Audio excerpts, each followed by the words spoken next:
Welcome.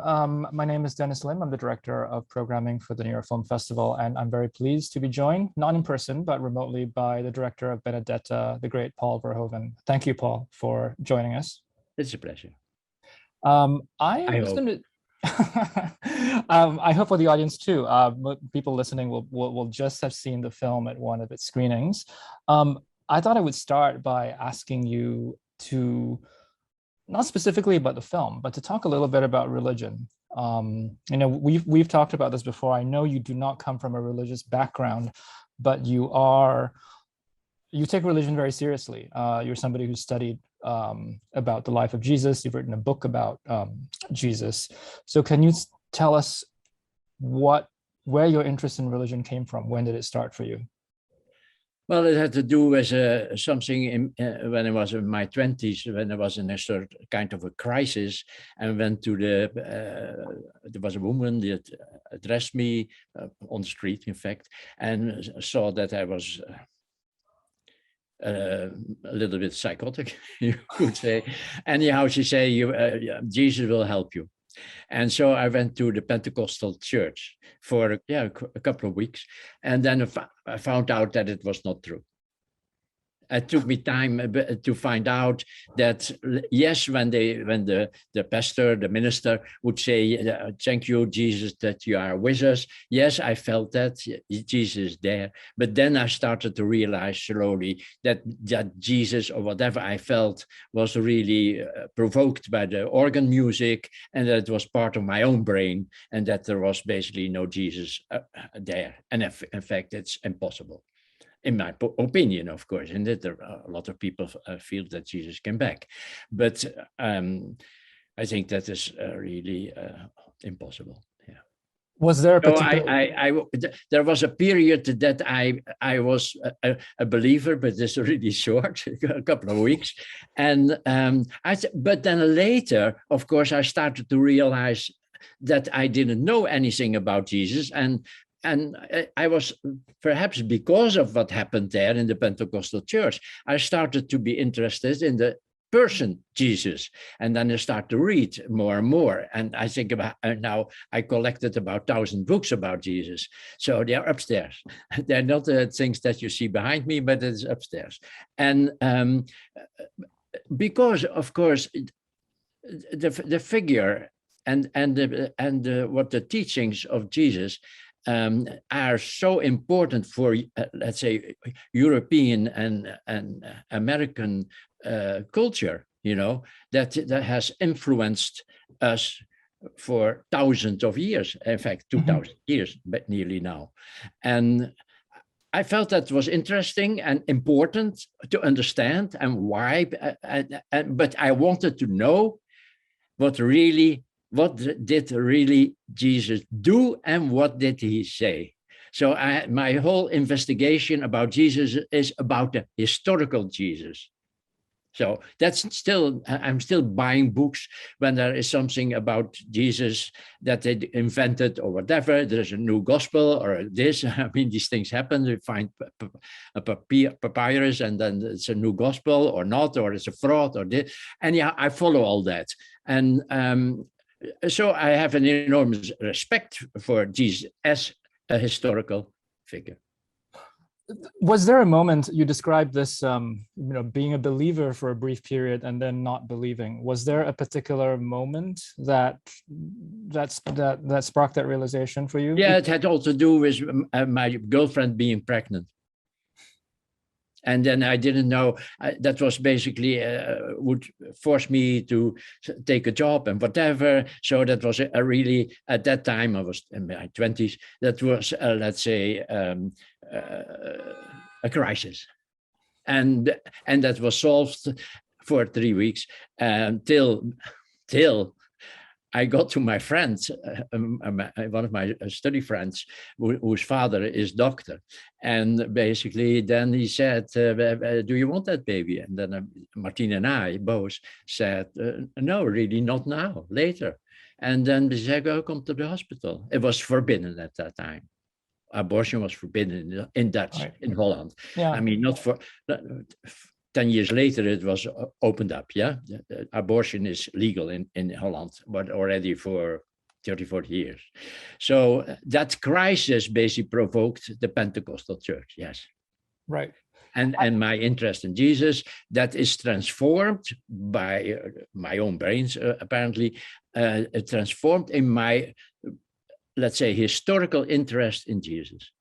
Right. So can I ask you about the source material for Benedetta, which is a book by Judith Brown called Immodest Acts? Actually, yeah, sure. Wait a second. So I'll show it. Okay. It's a very small book. Yes. And it's called Immodest Acts, isn't it? Judith Brown is here. And for me, it was really a coincidence when I was talking talking probably around 2000 or something, 2004, 5, that I was talking to my Dutch screenplay writer who had written all my Dutch movies and later Black Book also in 2006, 7 or something. And he said to me, have you ever read this little booklet and Immodest Acts?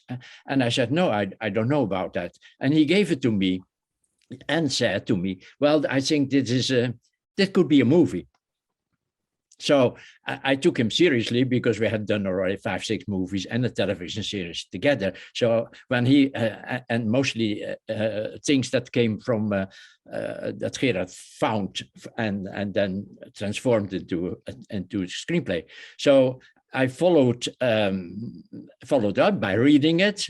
And I thought, yes, Gerard is right. That could be a movie. We should try. And then I contacted my French producer, Saïd Ben Saïd, who had been producing Elle in 2015 or something, 16, and I sent him the book. And then we all agreed that it should be a movie.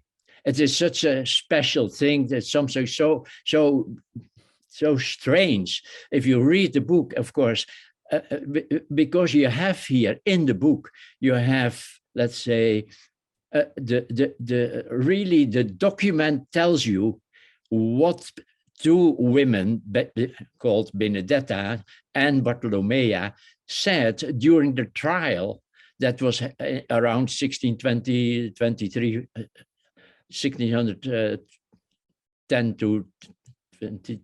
1620, yeah. So it was 3 years of trial, of several trials, where they were accused of having a sexual relationship, the two women.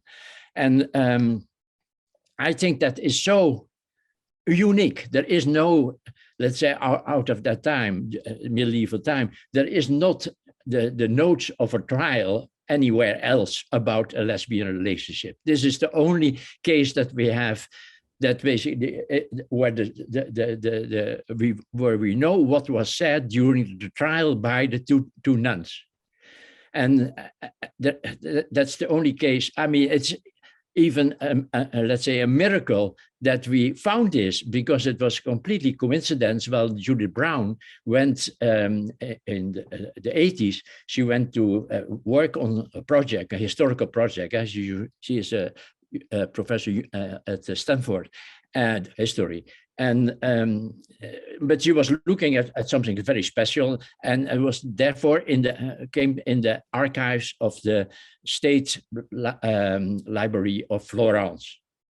And when she was working on that other project, she saw by coincidence that there was a box there, basically, that was strangely named, that she couldn't understand. So she took it out and started to look at it. And that was really the notes, basically, that were written by the scribe, male scribe, in 1622, 34. So, and that was so amazing. Of course, where do you find, you could say, where do you find a document out of in medieval times that tells you what Bartolomea said during the trial? Oh, I kissed her genitals 20 times. And kissing is, of course, licking, isn't it?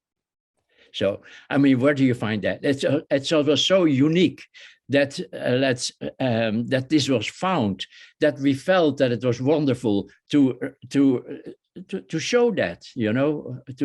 It's also about how did people look at lesbianism. The word didn't even under the word lesbian didn't exist at that time, but say female sexuality, and how you could also, it's so interesting how they looked at lesbianism in the beginning of the 17th century and how we look now, and the progress we made. There is really progress in basically in accepting that this lesbian sex is just part of nature. Right. So, you know, it's very Darwinian, of course. Yeah. Yeah, but I'm a Darwinist. Yeah. Aside from this, you know, this level of detail that you describe, you know, in Brown's research, what was it that drew you to the story of this nun? Because, you know, you could describe it as a film about a lesbian relationship between, you know, two nuns, but I think that doesn't really get at what else is in the film, or what seems to interest you in the film, because it's a film about belief, you know, it's a film about power and how these things intersect. And yeah, there's three levels, I would say. That is the religious level, of course. I mean, she has a lot of visions about Jesus, and other saints, let's say. And then there's a layer of power, a woman getting power in a male society. It was all, of course, the male was important and the female was just sideline, isn't it? I mean, a woman that succeeded before she was even 30 years old, succeeded that to become the abbess of a monastery was pretty unique. And it's clear from, if you read the notes of the trial, that Benedetta was, you could say, looking for power. But I think looking for power, not so much because of the power, but what she could do when she got the stigmata, in fact, whatever way they came, they were so impressed in the monastery that they made her the abbess of the monastery. But that was really the thing that she really wanted, because as being an abbess, she had a private room. And she was not, they were not in the dormitory with 20 other nuns. Now she had her own, she could close the door and put it and close it and turn the key. So she could do with Bartolomea whatever they wanted to do.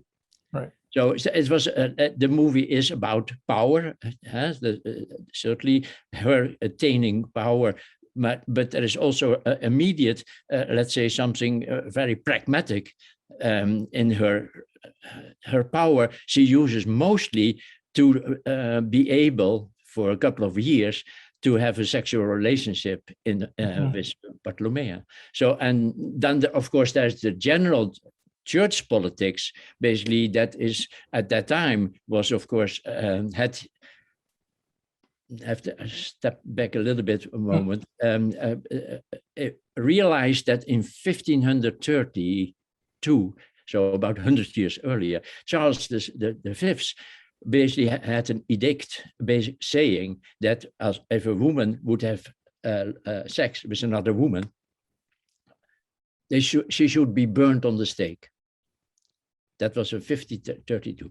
In 1625, 2025, were at the case of Benedetta, that was softened.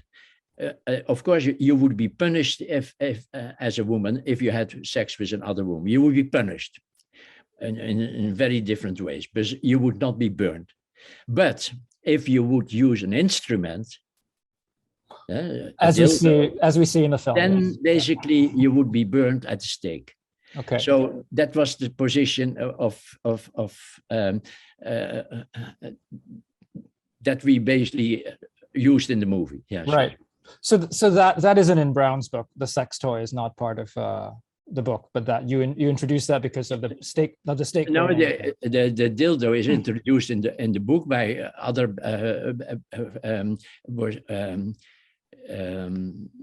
there's a couple of pages that she talks about dildos and how they were, what that meant and what the danger was if you use that and stuff. But that was not applying to Benedetta and Bartolomeo. That there were other cases in Spain, and I think some were in Italy or whatever, even in Holland, I think. I used that. I took that for dramatic reasons, yes. I mean, because I felt that in 1625, bringing her to the stake, which was also invented by us, bringing her to the stake to be burned because of a lesbian relationship would historically be incorrect. That was not the case anymore. So we needed really something that was so bad, meaning using a dildo, that she would be burned. Yeah. Right. But that's our narrative, let's say dramaturgic things that we added. But they are they are in the book, and the little statue of the Virgin Mary was part of the script from the very beginning, basically because because she comes in with her little statuette, and then the nun says, "Oh, that's worthless. You know, we have here the statue of this is really important. This is our statue of the Virgin Mary in the corridors is important." And she takes the little statuette from Benedetta and puts it in a drawer, and it's gone. Yeah. So later, that was there from the beginning. Yeah. Right. And we used that slowly. That became, because when we were working towards the ending and tried to basically find a way that it would not end, the movie would not end like this, isn't it? That there would be something at the end. As a director, screenplay, why you want to build up to something, and we wanted to build up to a scene. A scene where, let me see. Sure. We wanted to build up to a scene where, a la Joan of Arc or Marie Antoinette, that is both being brought to the guillotine or to the stake. That was really what we wanted from a drama point of view. And then we had to build up everything towards that. And historically, basically, we needed on, let's say, the two women having used a dildo. Yeah. Right. So the other striking thing, I think, from a dramaturgical point of view, is I think it's kind of a signature of yours, is the ambiguity in the film. There's this, which I think is very interesting, that the film maintains this kind of ambiguity when it's a film about belief too, because we don't know, what people around her believe. The nature of her belief is sort of remains ambiguous. So I'm wondering if you can talk a little bit about sustaining that throughout the film. Like, are these miracles? Are these self-inflicted? Is this like, and does it matter in the bigger picture? Not for the story itself, but I think you can ask yourself what is true there and not true. Did she, let's say, arrange things in a certain way? Did she lie about her visions? That's certainly ambiguous, but I like ambiguity. I like it because it felt so boring to say it is this or that, I felt it was more interesting to give the audience a lot of information and let them have a space where they could go to the left or to the right themselves. That was if you look at another movie, basically Total Recall is really even a sharper, let's say, statement in ambiguity. At the end of the movie, you don't know if he was really, let's say, lobotomized, huh? Or is he the hero that basically gave Mars an atmosphere? And it's not clear.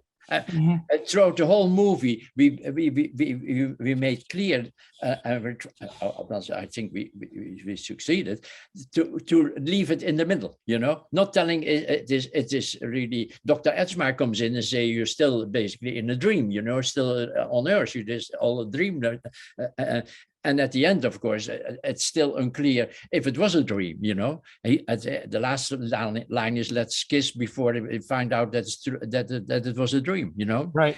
So I think that ambiguity is also, of course, in general, the ambiguity about everything in life is that there is, let's say, there are as many visions about, let's say, ideas about the situation or character or whatever.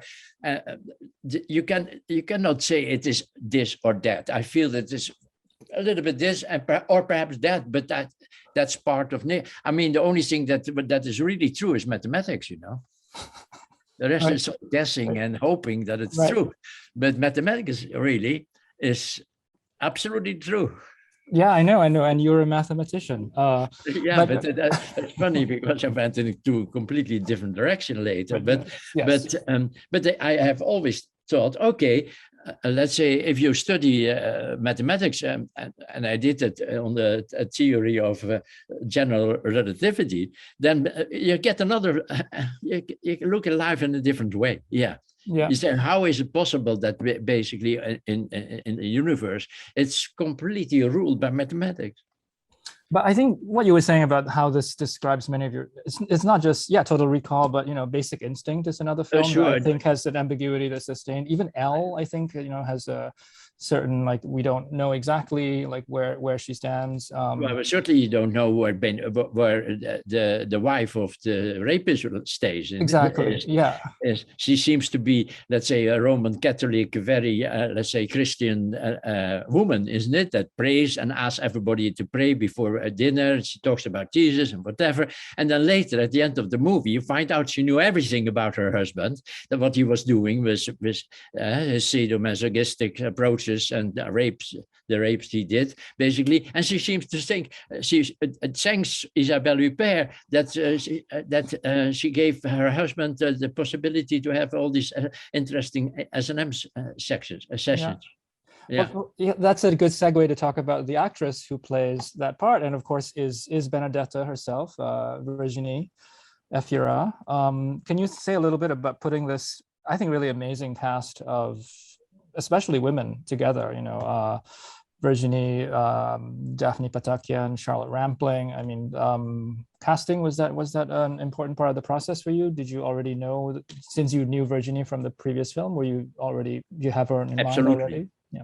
No, I based it completely on the character that she had in Elle. I mean, it is a smaller part, but basically to the outside being a Christian saint nearly, and in reality being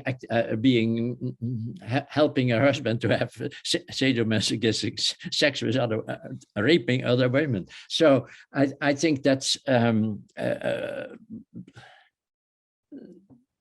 there was no choice there. I mean, the moment that we started to work on the movie, I felt that it should be Virginie.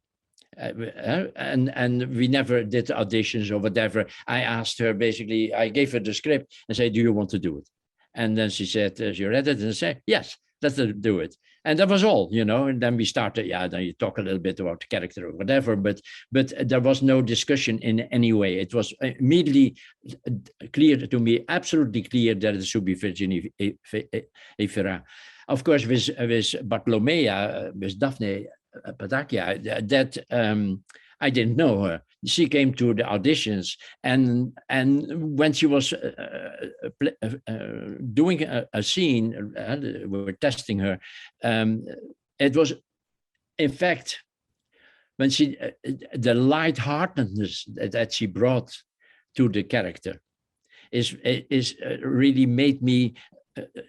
Was important for me, because by the way she treated it, I thought, yeah, that's the way to do it, you know. And so with Daphne, when I had found her, I mean, among 20 or 30 other possibilities that came to us basically for auditions, when she came in after the audition was clear.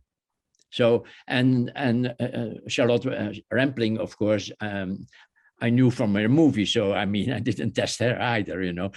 We discussed it, and then And then she said, well, you know, I don't see a reason not to do it. And then I said, well, why don't you do it then? Yeah. And then she said, okay, I'll do it. That was the conversation, really. So, I mean, these choices were very intuitive, but I felt that, like when I chose Sharon Stone, basically for Basic Instinct, and everybody disagreed, but I based it on Total Recall. You know, I based it on what I had seen her doing, and I thought if she can do that, she can do, let's say, Catherine Tremel in Basic Instinct. I think your intuition, or what is intuition? It is a part of your brain, of course, that basically has seen something, and basically I think that was true. And now it was like this, and now I'll do the same, but like that, yeah, big. And in both cases, basically, certainly in the case of Virginie, but also in the case of Sharon choosing her for Basic Instinct, that was really based on the movie before, and you could say based perhaps on in the case of Sharon Stone, in the case of 30 seconds or something, and Virginie was probably 3 minutes or something of the film before that convinced me. Right. So I mean, so I think my intuition was okay. Yeah. That seems to be. I'm wondering if there was a lot of rehearsal in your process for this film, or a lot of discussions with the actors, because what really comes across is the sense of these actresses who are really on your wavelength, you know, in terms of like your sense of humor. I mean, and that's the other thing we haven't talked about yet. It's actually quite a funny film too. Even it is, as partially, sure, yeah, there's funny things in it. Well, no, we didn't talk too much. I mean, we talked about staging. Are you walking to the left, to the right, or do you stop there? Do you turn your back to her or him? But we were not really talking about character. We were not talking about motivation. We were basically all these things that you think that the director might do is to prepare. No, we didn't do that. I thought they could do it, and I let them do it. And if there was something that I felt that had to be different, then we discussed it on the set, you know, during the shooting. Say, can we try this or that? Don't turn too early. Very simple thing. But for the rest, basically, I let them go. You know, I was not interfering. I'm not, let's say, well, yeah, but remember that in your use you had whatever. No past and or motivation. No. But well, the sex scenes with Virginie and Daphne, there's some choreography involved in that, or you leave it to the actors to figure it out what they're coming. That was all done because I storyboarded every shot, like I did would do for my action films. Yeah, they were also storyboarded. Certainly, all the action scenes were all storyboarded because it's too complicated to come to the set and let's try this. Right. So you have to find out before what you're going to do. And basically, for me, the sexuality in Basic Instinct or Showgirls, or in the case of Benedetta, that was basically looking at the storyboards. So I showed them all the storyboards, say what you do it. And then everybody said, fine. I mean, realized that the attitude of French actors and actresses, but certainly actresses in this case in France, is really different than here in the United States. I know that there is new, let's say, a coordinator on the set, intimacy coordinator in the United States. And I felt that the coordinators, there's no intimacy coordinators in France. I felt that Virginie and Daphne were basically the intimacy coordinators themselves, you know, because I gave them if there would have been something where they said, well, I don't feel that way, or I don't want to be seen that way, or can you change? I mean, then we would have just done it, but it was not necessary to say anything. I mean, they said, well, okay, we do the scene. Well, they took the clothes off and did the scene. And it was not like, oh, I mean, yes, I made the crew a bit smaller. Not 30, 40 people were around. There were 3 or 4, 5, of course, that you needed really. But for the rest, it was a little bit, of course, but that is also a rule of intimacy. I think, let's say that you are not that they're not exposed more than necessary. But there was no problem. No, we talked about the story word. I don't think there was anywhere something like, really, do I have to do that? No. It's different, in France. Yeah. So this is even though the film is just premiered in Cannes and is now coming to the US, it's actually a film you finished 2 years ago, right? Or nearly 2 years ago. We shot it 3 years ago, nearly. Okay. So was it strange to be making a film set during a plague and then for us to go into a sort of our new pandemic reality? And I mean, it was, of course, a full coincidence. I don't think it was, let's say, a prophecy. But of course, if you talk about medieval times, the plague was always there. I mean, it started in around 1100 and went on to 1650 or something. The last one, I think, breakout was in London. And so when I did another medieval movie, Flesh and Blood, which was in the 80s somewhere, beginning of the 80s, there is also the plague is also there. If you work in medieval times, the plague was always there. It certainly disappeared, came back, and a little bit like at the moment still, isn't it? It disappears and then there's it changes and it comes back and this and that. So it was very natural to use, let's say, the plague, to use that in the script. Also, it was emphasized in the book, of course, that in Pescia, by coincidence perhaps, the plague didn't arrive for 10 years or 15 years. So, which was seen, of course, as Benedetta's relationship with Jesus, that the city was spared. That city. So. It was, let's say, something that happened at that time, and there was a plague, and strangely enough, in fact, it didn't reach Pescia, or around Pescia, there was a lot of plague. Yeah. Right. So. But so we used what I read in the book, is in Judith's book. So we just said, oh, there was a plague, but not there. And she says it, she has said, Bartholomew, it's just because of my relationship with Jesus, basically. She says it also in the movie, when the Catchy, the provost, basically says, we are the how you call it, the comet that is above the comet is true too, It's not invented. At that year, it happened. That comet was there, and so but Benedetta says, the Catchy says, that's punishment. Yeah,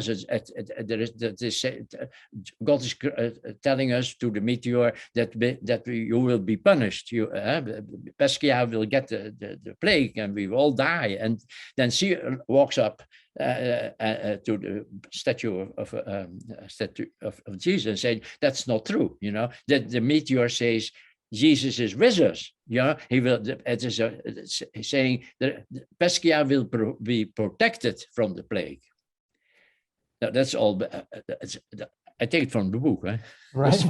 Yeah. So I mean, it's not invented. A lot. I mean, there's so perhaps sometimes you would think how much is invented, and of course there is the revolution at the end. That's invented by us, but so many other things. All the visions that she has are all from the book. Right. I mean, we changed them a little bit and stuff like that. But I mean, I think there is about at least 50 things that we basically just took from the book, because I thought it was so unique, and I felt the more historical can I be, let's say, the more interesting for me, because it's then I have the feeling that I'm doing something that really happened. And basically I just deviated from at the end, because I felt now it is a movie and now there has to be a dramatic ending. So that I interfered with history. Right. But in general, of course, if you look at the visions, basically they're all there. that she's attacked by animals, that she basically is attacked by people that want to kill her, etc. That's all visions that are mentioned in the book.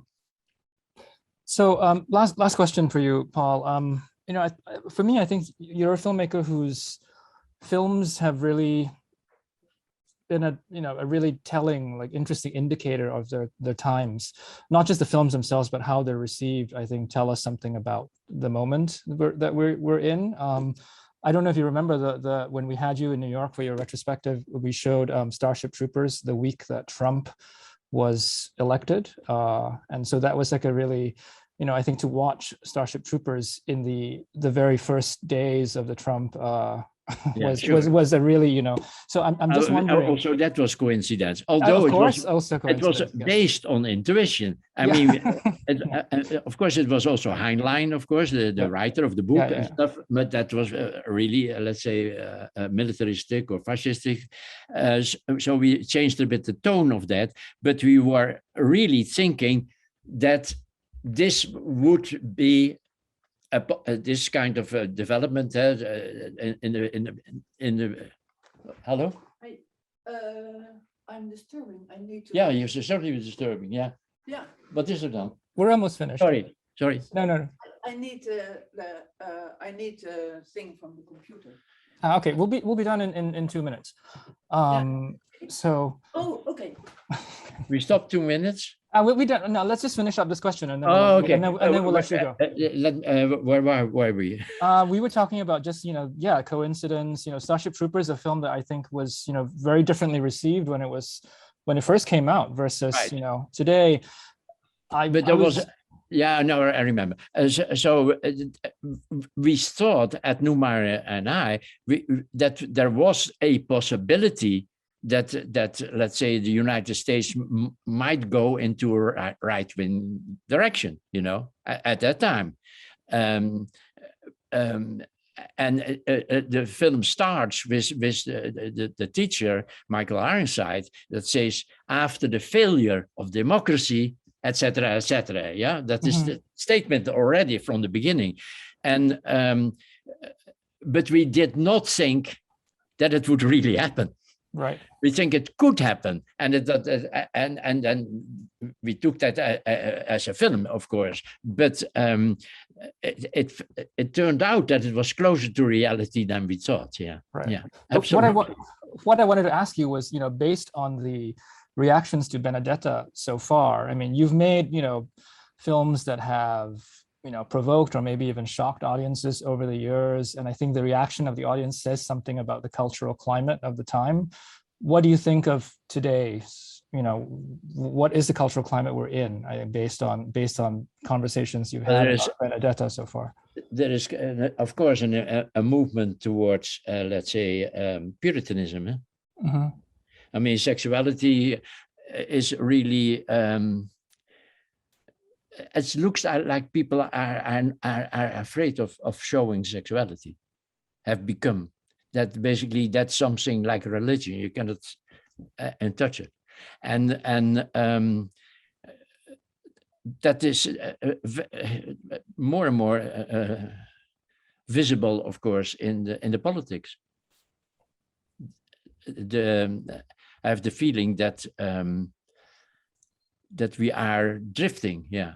I mean, the country in a direction that would not be my choice, no. And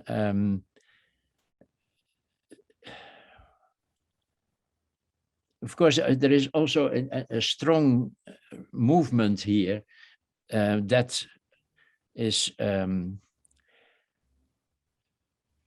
what you would call evangelical, isn't it? Mm-hmm. In the US, you mean, yeah. Yeah, sure. And Pompeo and Pence were evangelicals. And I strongly disagree with evangelical thinking, yeah. So I think the more basically there are these kind of quotes basically that say we will bring Jesus back to the White House. I think we shouldn't do that. Yeah. Because it's not possible. Well, on that note, well, maybe one, I think one thing the culture needs is maybe more films like Benedetta. So that's right. I'm working on a project basically that is called Young Sinner. Great. So, well, maybe with Ed Neumeyer is the writer of Robocop and excellent. Yeah, it's situated. It's not science fiction. Well, perhaps a couple of months in the future, but it is, let's say, you could call it a Washington thriller. But it has also to do with religion. Yeah, sure. Great. Yeah. Well, maybe we can have you in person next time in New York with us. Okay. But it was a real pleasure, Paul. It's silly because I mean that I have good reasons not to travel too much, because I had 4 operations in the last 2 years. So I stayed. You feel vulnerable and that makes you a bit afraid, basically, to be in big crowds. So that's why I avoid it. But it would be wonderful to come back in a normal way and travel to New York. Yeah, clear. Hopefully soon. I think hopefully Virginie can come to the screening. I think we're still working on that. Okay. And, save your strength for the movies. We need more from you. So okay. No, thank you. Okay. Thanks so much, Paul. Congratulations on the film. Thank you very much. Okay. Bye. Bye.